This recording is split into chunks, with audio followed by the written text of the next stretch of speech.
Hello traders, আজকে আমি আপনাদেরকে দেখাবো কিভাবে আপনি আপনার মূলধনকে সুরক্ষিত করবেন অথবা ক্যাপিটাল প্রিজার্ভেশন জিনিসটা কি। আজকে এই বিষয়ে আলোচনা করব। আপনারা প্রথমে দেখতে পাচ্ছেন যে এখানে একটি ট্রেন্ড লাইন আমি ড্র করেছি। যখনই আমরা একটি এন্ট্রি পাবো,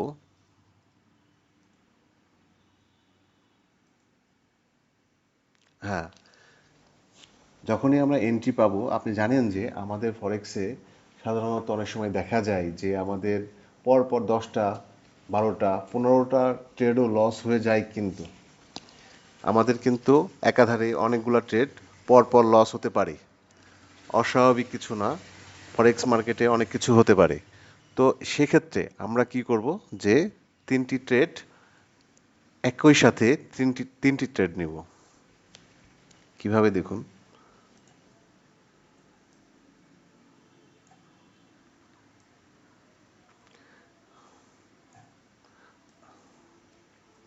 প্রথম ট্রেড আমাদের রিস্ক থাকবে 1 এবং আমাদের রিওয়ার্ড থাকবে হাফ ফার্স্ট ট্রেডে, এবং সেকেন্ড ট্রেডে আমাদের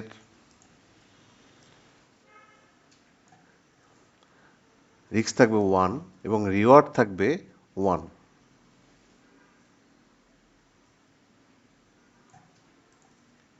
এবং থার্ড ট্রেডেও আমাদের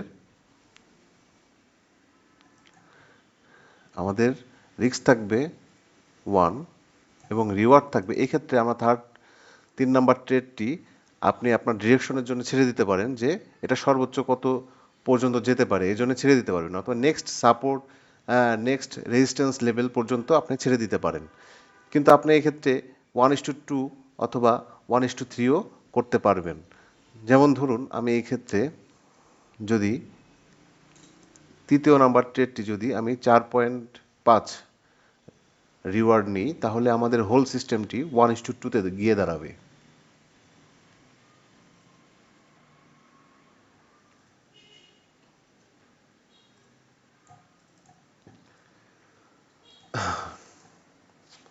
প্রথম ট্রেডটির প্রফিট হবে 5, দ্বিতীয় ট্রেডটির প্রফিট হবে 1, প্রথম ট্রেডটির হাফ এবং দ্বিতীয় ট্রেডটি 1 এবং তৃতীয় ট্রেডটি হবে 4.5।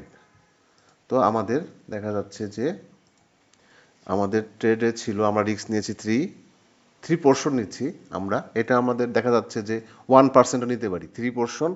1%-এ 3 পোর্শন করতে পারি আমরা, এবং যোগ করলে হচ্ছে 6। তো আমাদের টোটাল সেট আপটা 1:2-তে হয়েছে। আপনি ইচ্ছা করলে এটাকে মডিফাই করতে পারেন, 1:3, 1:4ও করতে পারেন। এখন একটু বোঝার ব্যাপার আছে, যে ধরুন আপনার প্রথম ট্রেডটি শুধুমাত্র লাভ হয়েছে। প্রথম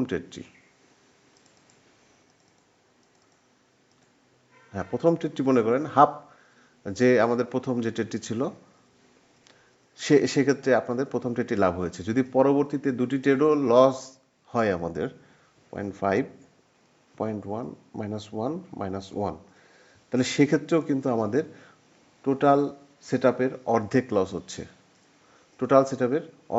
হচ্ছে, পুরোপুরি লস হচ্ছে না।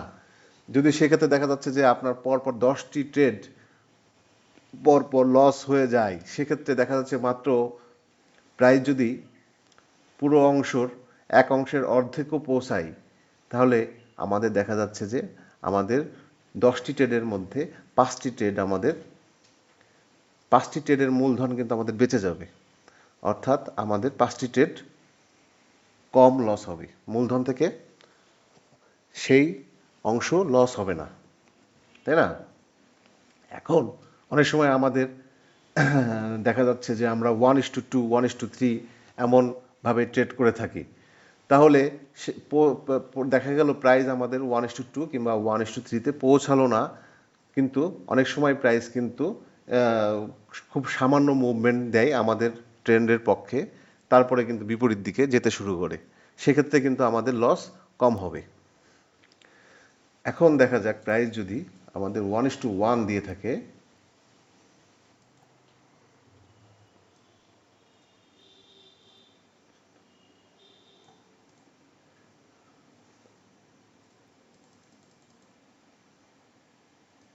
দেখা যাচ্ছে যে আমাদের আরেকটি ট্রেডে 1:1, যখনই প্রাইস 1:1-এ পৌঁছালো তখন কিন্তু আমাদের মোটামুটিভাবে প্রথম দুটি ট্রেড কিন্তু আমাদের লাভ হয়ে